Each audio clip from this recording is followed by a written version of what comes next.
everyone, welcome back to another episode of Stark Fishing. Today, I'm out by myself on the Savannah River looking for yellow perch.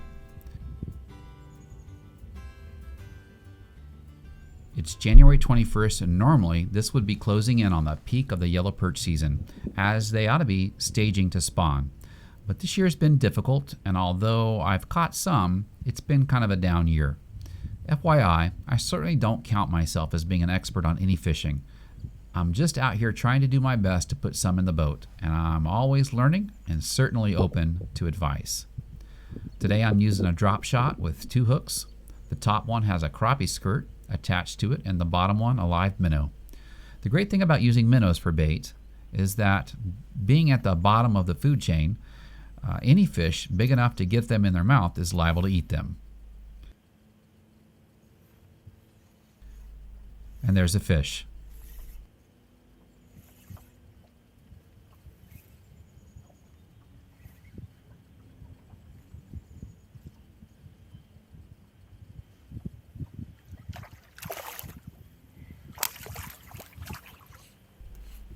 Now, that is a chain pickerel.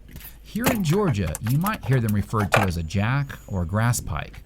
They are related to the northern pike, and although they don't get to the same size as their cousins from the north, they will reach up to 30 inches and weigh up to 10 pounds. The current state record for a chain pickerel in Georgia is 9 pounds 6 ounces.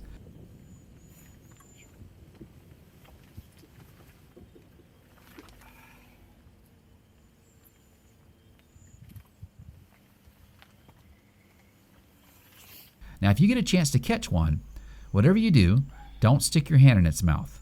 I guarantee you'll regret it.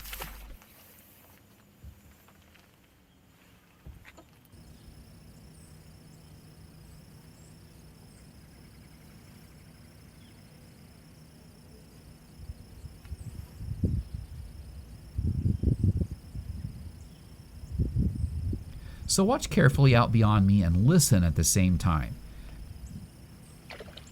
Did you see and hear that? Pretty sure that was a decent-sized fish.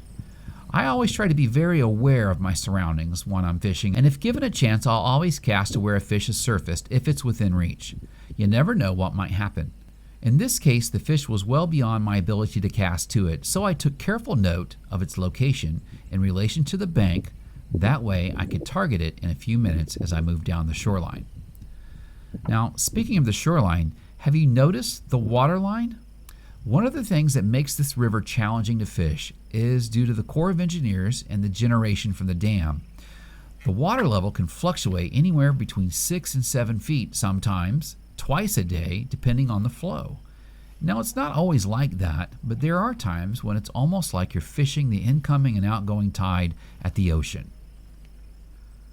Now, we're going to fast forward just a little bit here, and now I'm right in that spot. Let's see what happens.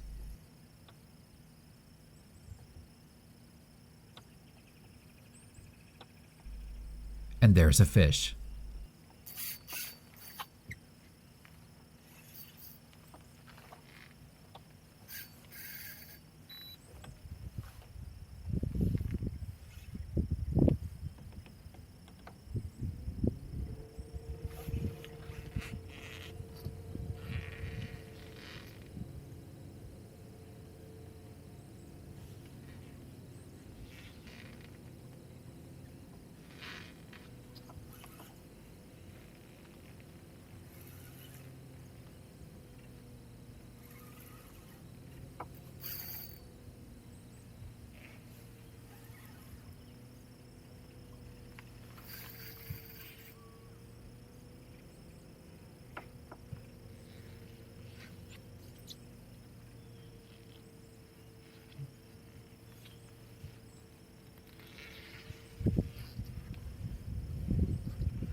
That was heartbreaking. Although I never saw it, based on the way that it was fighting, I'm pretty sure that it was a hybrid or a striper.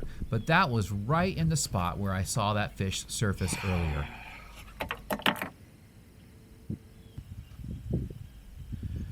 Now when I'm yellow perch fishing, I do use my electronics, and I try to keep a close eye and watch either below me or in some cases out to the side. Something has caused me to anchor and cast out towards the middle.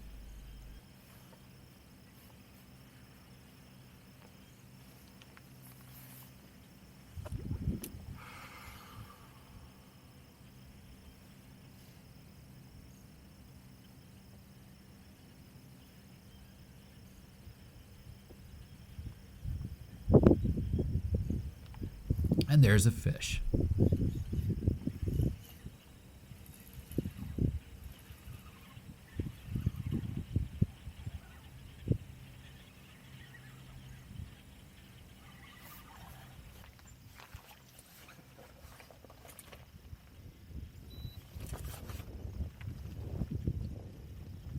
Hey, look at that, it's a crappie, which is another one of my favorite eating fish, but this one's just not big enough.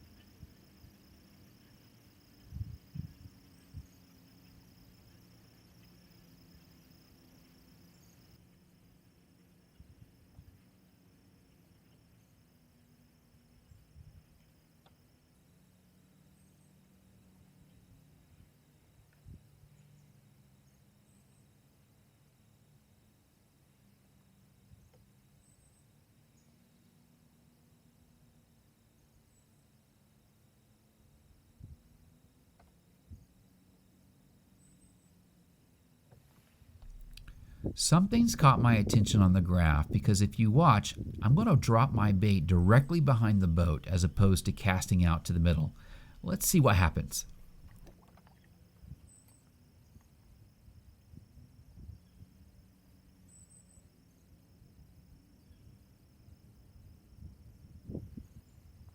Ah, there it is.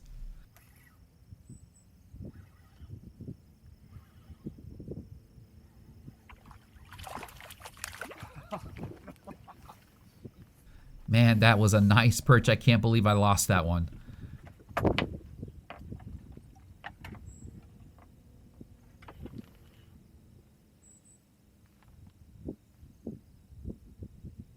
Now, where there's one, a lot of times there's more than one.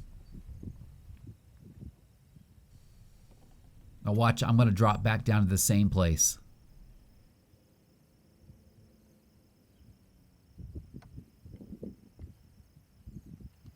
And there it is.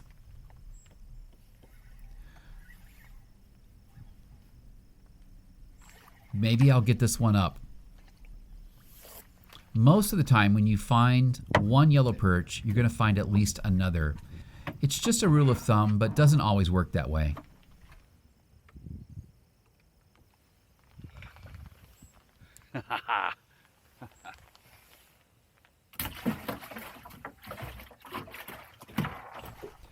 Now, as it turns out, that was my last perch of the afternoon. It was getting late and the bite just wasn't coming. Hey, thanks for joining me, and be sure to look out for my next video. If you enjoyed watching, make sure you click the subscribe button, and I'll see you next week. Blessings on you all, and remember, if you see me out on the water, be sure to say hello.